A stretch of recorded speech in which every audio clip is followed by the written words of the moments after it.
in this very, very important debate, and I wish to congratulate my honourable friend, the Right Honourable friend for Elmet and Rothwell, on securing this debate, which provides an opportunity to discuss this hugely important and overlooked condition. It's very clear there is overwhelming cross-party support. I think there's very little that anybody would disagree with the sentiment that has been raised. And I'm incredibly impressed with the references to the digital engagement, how most of the people who've spoken have been personally contacted or have very personal experiences of the impacts. And it was very clear to see from the people who are watching this debate genuine emotion. And the reason of that is because this genuinely matters. And it's been highlighted that this cuts across many departments. I'm representing the Department of Work and Pensions. Clearly, there's a big role for BEIS to play in terms of how employers are acting. The Department of Health, particularly around the awareness, the length of time it takes to get the correct diagnosis, and also in terms of the Department of Education in terms of raising awareness at a younger age, though it does seem there are positive steps. And to make sure nothing falls between the cracks, we made a recent change where we moved the Office of Disability Issues into the Cabinet Office. We're still responsible, but they're based in the Cabinet Office. So where there are cross-cutting issues such as this, they can be the eyes and the ears, making sure that there is a joined-up approach. And I absolutely give a full commitment on behalf of DWP that we will engage fully with the APPG review to identify areas where we can improve the awareness with our frontline staff, how we handle the benefits, the support, and everything that we can possibly do. And we will do everything we can to encourage the other three departments, and I have no doubt that they will be as willing to be proactive in this area. And with that very helpful, constructive, proactive review conducted by the APPG, using the wealth of experience that is out there, hopefully we can together make a big difference. Yes, and then Minister, very clearly we'll welcome what you've just said. But surely within the DWP, as the Shadow Minister referred to in his contribution, there has to be an understanding of what endometriosis is, what the symptoms are, and thereby when it comes to looking at someone's benefits and trying to take the matter forward as your responsibility would be, then you can reflect that in your understanding of the person. And sometimes we find, I can say as elected representative, we find that that's not the case. So how will that change take place to make sure that the department and their officials can make that change? I thank the honourable member for his intervention, but that's what I'm articulating, because we want to know that all of our frontline staff, all of our systems are taking that on. Now, people are raising concerns. They may not necessarily have been directly linked to DWP. They may have been, and that's why I want to commit as much as I can to support the review, because if there are areas that we can improve, then we should improve them, and we will improve them. So there is a genuine commitment there. Yes, please. For the Minister for giving way. This point about taboos has been raised by lots of people, and the fact that this is so under-researched and given so little airtime because it is specifically and only to women. So I wonder whether I could raise his attention to the Period Positive Pledge, which has been developed by my constituent Chella Quint, which campaigns against menstrual taboos and particularly asks all official documentation to explicitly call it menstrual issues and menstrual health issues rather than euphemisms like feminine and sanitary hygiene. Yeah, and I think that's a really helpful suggestion. And again, we will make sure that is fed in. Yes, please. And I welcome what he said about the DWP looking at how they can raise awareness of this condition for frontline staff. Does he also agree with me that it's important that we look at how sick pay works because of the nature of this condition, and the recurrent nature means that often there's a financial cost to women because of sick days lost? Will he commit to looking at that to see if endometriosis can be accommodated? See, I am coming on to that in the speech, so just be a little bit patient. I'm going to cover most of the points that are raised. Now, when I was selected of the 4 departments, it could have been 1 or 4 ministers who were selected to respond to this very important debate. My initial reaction was, did I actually know very much about this? And then I was contacted by a former employee, Kamya Gopal, which is very happy for me to name her, and she had this. And I had employed her, we had had a conversation, we made some relatively easy changes, which were involving being sympathetic. She had to go for short notice GP appointments, that we took into account the need for urgent toilet breaks when we were doing visits etc. So we were not too far away. And just taking things on a day-to-day basis, where for reasonable length of time there was no changes needed, and sometimes there were, and we just accepted it, and it worked. Now, the key thing from that was I actually benefited. It was very easy for me as an employer to make those changes. And I then had, over a period of 4 years, a really valuable member of my team. So it was a win-win, having that confidence to have that conversation. And she also made it very clear to me, and again this has come across in the speeches, that it impacts on everybody differently. And it's a family trait for her, but they all have different symptoms, different challenges that they have to overcome. But it all comes down to having that conversation. And just a side link to this, another impact is the need to use disabled toilets. She has a radar key, and she recently had an issue where somebody challenged her, because it's a hidden disability. They challenged her for using the disabled toilet. She then had to explain, which was very embarrassing for her. It was very embarrassing for the lady who had challenged her. And this is why I wish to pay tribute to the Honourable Member for East Lothian, who's been championing Grace's Sign, something that my department is fully supporting, to raise awareness around hidden disabilities and hidden health conditions that avoid those confrontational, embarrassing situations. Now, it's important for people with health conditions to get the kind of support that enables them to stay in work and stay productive in work. This support is wide-ranging, and it relies on employers being open to discussing health matters with their employees in a respectful and constructive way. Now, I'm on to my 5th Secretary of State as a Minister in DWP, and I have a lot of roundtables with different stakeholders. And it was interesting when we were talking around disability employment as part of one of the topics yesterday, that actually there was a real shift in focus now about making sure that people don't drop out of work due to a disability or a health condition, and how we collectively have to do much more in that area. And I am encouraged that is a recognition that particularly with hidden disabilities, hidden health conditions, that there is an increasing awareness. There's still a huge way to go, but there is a willingness in society that we have to do better. And endometriosis is a serious condition, and we have heard about the ways it can be debilitating. For the estimated 1 in 10 women in the UK who suffer, the condition can have a huge effect on their daily lives, including their ability to work to their full ability.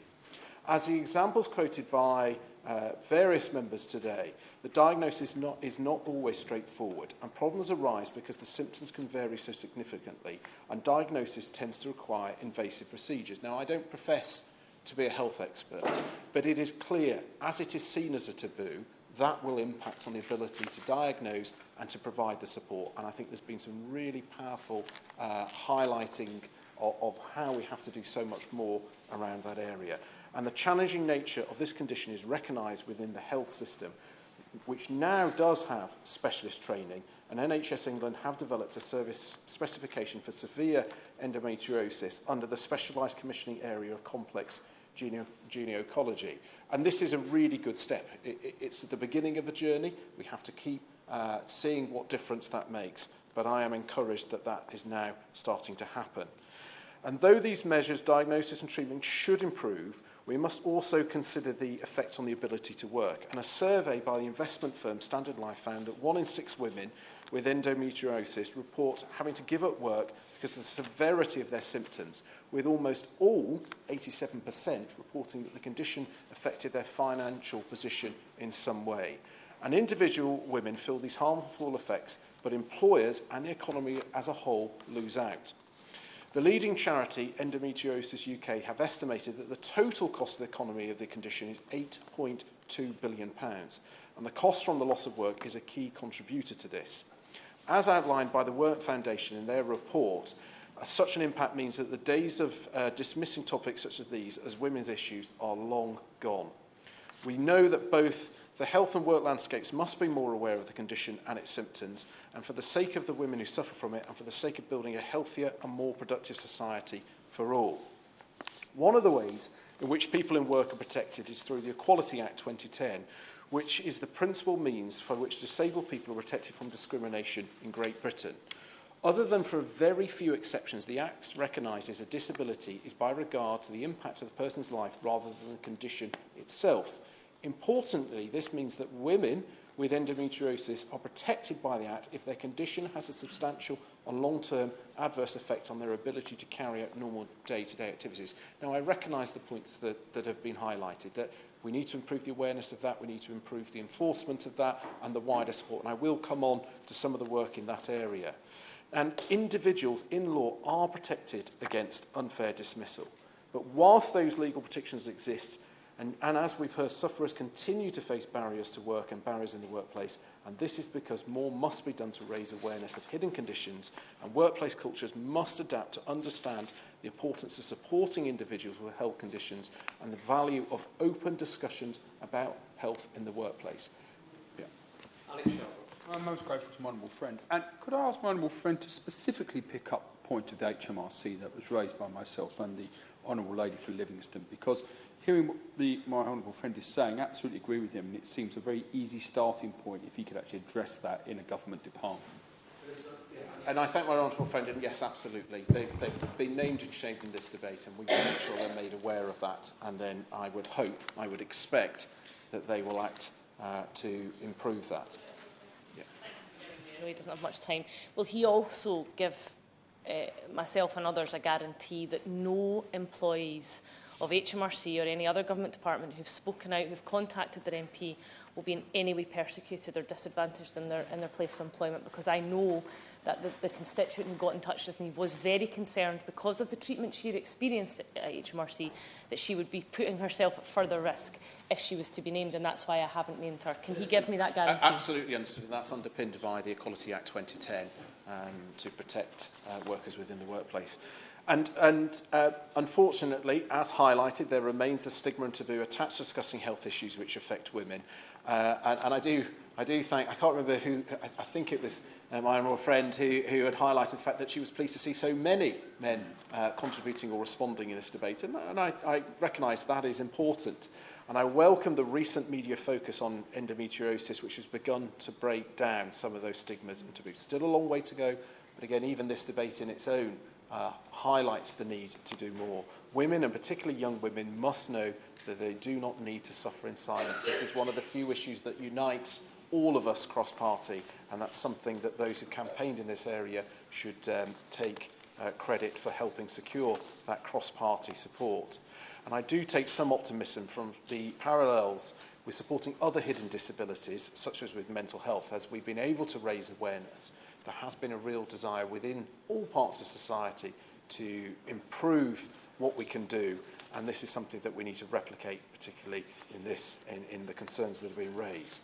Now, the government's main role is to create the conditions so that employers can do the right thing.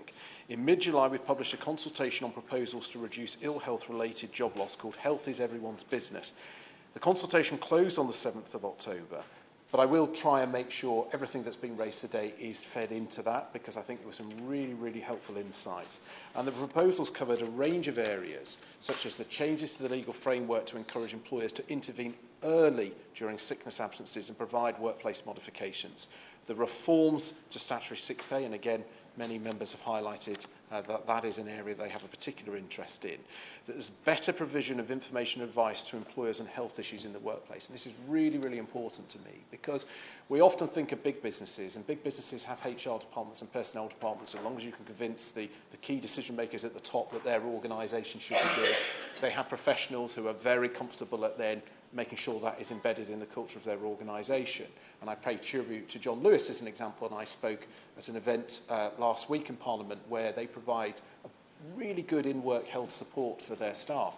But over 50% of private sector jobs are within small and medium-sized businesses, and in all of the best of the will in the world, they don't have HR departments, they don't have personnel departments. So we have to do far more to make sure they've got access to information and to signpost them to organisations and groups who can provide that next level of support. I want to see that delivered through the HSE. We are brilliant at supporting safety in the workplace. We've got to have the same given on health, and also on improvements to the quality and accessibility of occupational health services. Now, these proposals do not name and target specific conditions, but will reduce ill health-related job loss across the board, and this will benefit those suffering with endometriosis. So I want to thank my right honourable friend again for highlighting the powerful words of many of the people who've contacted him, and I know with over 2,000 responses he had a lot to choose from. But one of those that articulated particularly well the value of flexibility was when the person said, you don't know how your pain is going to be that day. You could be absolutely fine or you could be crippled. Being able to adjust workload on a given day or to choose to work from home will enable women to experience fluctuating symptoms like this, but to stay in work. And the government is committed to showing employers the business case for this flexibility, showing that a more productive and engaged workforce with better retention will be the end result. And I say that with genuine passion. I've employed many, many people with health conditions and disabilities, and I have benefited from that. So in conclusion, Mr Pritchard, I'm grateful for this opportunity to have been able to address the issues raised. Endometriosis is a condition we all need to take seriously, and those with the condition need all the support they can get. I trust I've been able to offer reassurances to honourable members about the support and protection available and the measures this government is taking to support and encourage employers to support their employees with health conditions and create workplaces where everyone can thrive. We have much more to do. The APPG and those members who have a real interest, a real passion, a real knowledge in this area can contribute through that. And all departments have got to take that seriously. And finally, Mr Pritchard, I wish to pay tribute to all of those volunteers who are providing support groups across the country, amongst our own local communities, who are making a real difference to make sure people realise they're not suffering alone.